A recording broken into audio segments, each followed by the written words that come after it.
എല്ലാവർക്കും നമസ്കാരം. ഇന്ന് നമുക്ക് വളരെ വേഗത്തിൽ തന്നെ ഒരു മോരുകറി ഉണ്ടാക്കാം. ഇത് 1/2 ലിറ്റർ തൈരാണ്.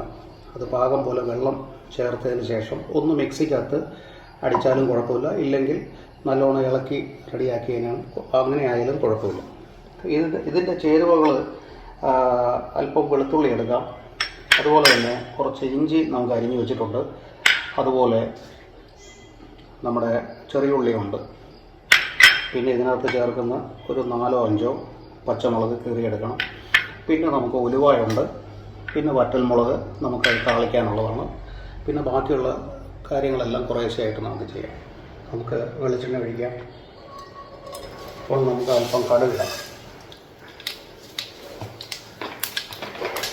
കടുക് കൂട്ടിക്കഴിഞ്ഞല്ലോ നമുക്ക് അല്പം ഉലുവയും കൂടെ ചേർക്കാം. ഒന്ന് ചെറുതായി ഒന്ന് മൂത്ത് വരുമ്പോൾ നമുക്ക് ഈ വറ്റൽമുളക് കൂടെ ഇടാം.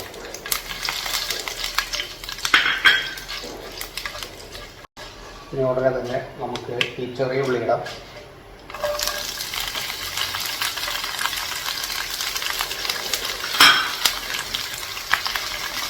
ചെറിയുള്ളി ഒരല്പം താമസം എടുക്കും, ചെറുതായിട്ടൊന്ന് മരിഞ്ഞ് വരണം.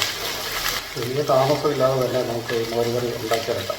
ഇത്രയും സാധനങ്ങൾ ചേരുവകൾ ഇത്രയും മാത്രമേ ഉള്ളൂ. ബാക്കി നമുക്കധികം ഫ്ലെയിം കൊടുക്കാതെ തന്നെ മോരുകറി ഉണ്ടാക്കിയെടുക്കാൻ സാധിക്കും. കൂടുതൽ ഫ്ലെയിം കൊടുത്തു കഴിഞ്ഞാൽ അതെല്ലാം പിരിഞ്ഞു പോകും. അപ്പോൾ അത് വളരെ ശ്രദ്ധിച്ച് മാത്രം ചെയ്താൽ മതി. ഉള്ളിയുടെ അല്പം കളർ മാറി തുടങ്ങി.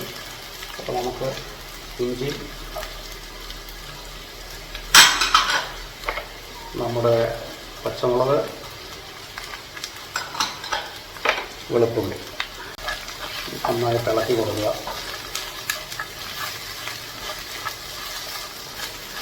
ഫ്ലെയിം അല്പം കുറച്ച് വെക്കണമെങ്കിൽ ഫ്ലെയിം കുറച്ച് വെക്കുക. ഇടയ്ക്ക് ശ്രദ്ധിക്കണം, കൂടുതൽ ഫ്ലെയിം കൊടുത്തു കഴിഞ്ഞാൽ എല്ലാം നാശമായി പോകും.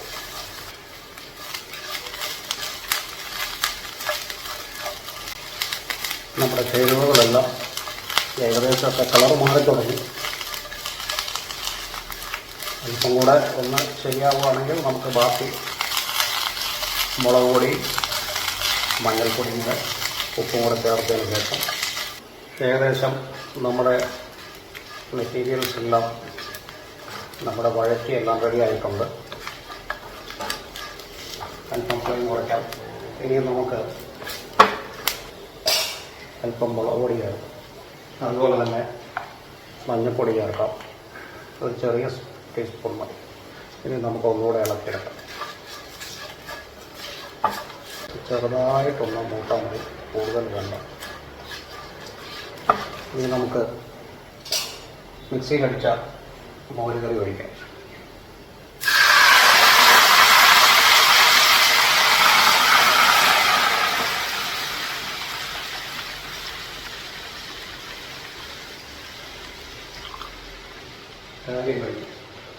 ഇത്രയേ ഉള്ളൂ മോരുകറിക്ക്. എല്ലാവരും ഉണ്ടാക്കി പഠിക്കുക. ഒറ്റ കാര്യമേ ഉള്ളൂ, നമ്മൾ ഇടയ്ക്ക് ഇളക്കി കൊടുത്തുകൊണ്ടിരിക്കണം. ഒന്ന് ഇളക്കി മിക്സ് ചെയ്തതിന് ശേഷം ഒന്ന് മിക്സായല്ലോ, അപ്പം നമുക്ക് അല്പം ഉപ്പ് പൊടിയും കൂടെ ഇട്ട് നോക്കാം.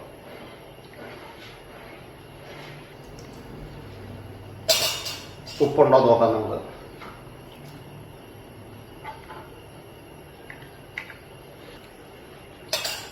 ഒരല്പം കൂടെ നമുക്ക് ഉപ്പിടാം.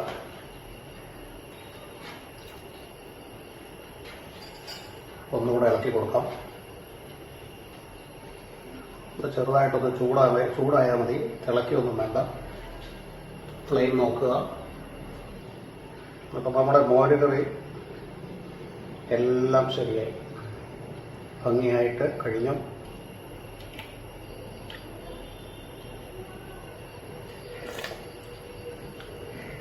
നല്ല സൂപ്പറായിട്ടുണ്ട്. അപ്പം ഇന്നത്തെ മോരുകറി ഇവിടെ അവസാനിക്കുകയാണ്. നമ്മളല്പം ഇളക്കി കൊടുത്തില്ലെങ്കിൽ ഇതെല്ലാം കൂടെ പിരിഞ്ഞു പോകും, അടിയിലും പിടിക്കും. അപ്പോൾ അതെല്ലാം നാശമായി പോകും. ഇപ്പം എല്ലാം പാകത്തിനായി ഒന്ന് ചൂടായി വരുന്നുണ്ട്, കണ്ടില്ലേ? അപ്പം ഇങ്ങനെ ഇത്രയും മാത്രമേ ചേരുവകൾ മാത്രമേ ഉള്ളൂ. അപ്പോൾ അതുകൊണ്ട് എല്ലാവർക്കും അത് ഉണ്ടാക്കി പഠിക്കുകയും ചെയ്യാം, നമുക്ക് വീട്ടിലേക്കുള്ള ആവശ്യത്തിന് സെർവ് ചെയ്യുകയും ചെയ്യാം. അപ്പോൾ ചാനൽ ആദ്യമായിട്ട് കാണുന്നവർ ഒന്ന് സബ്സ്ക്രൈബ് ചെയ്യുക. പിന്നെ അതുകൂടാതെ വേബ്സ് ഓഫ് ഗോസ്പലിൻ്റെ യൂട്യൂബിലുള്ള നമ്മുടെ പാട്ടുകളെല്ലാം കേൾക്കുക. ഫ്രീ ടൈമിൽ വീണ്ടും ഇങ്ങനത്തെയുള്ള കുക്കിങ്ങിൻ്റെ കാര്യങ്ങളെല്ലാം ഇടുന്നതാണ്. അപ്പോൾ എല്ലാവർക്കും വീണ്ടും നന്ദി. വീണ്ടും കാണുക. നമ്മുടെ മോരുകറി ഇവിടെ അവസാനിക്കുന്നു. Thank you.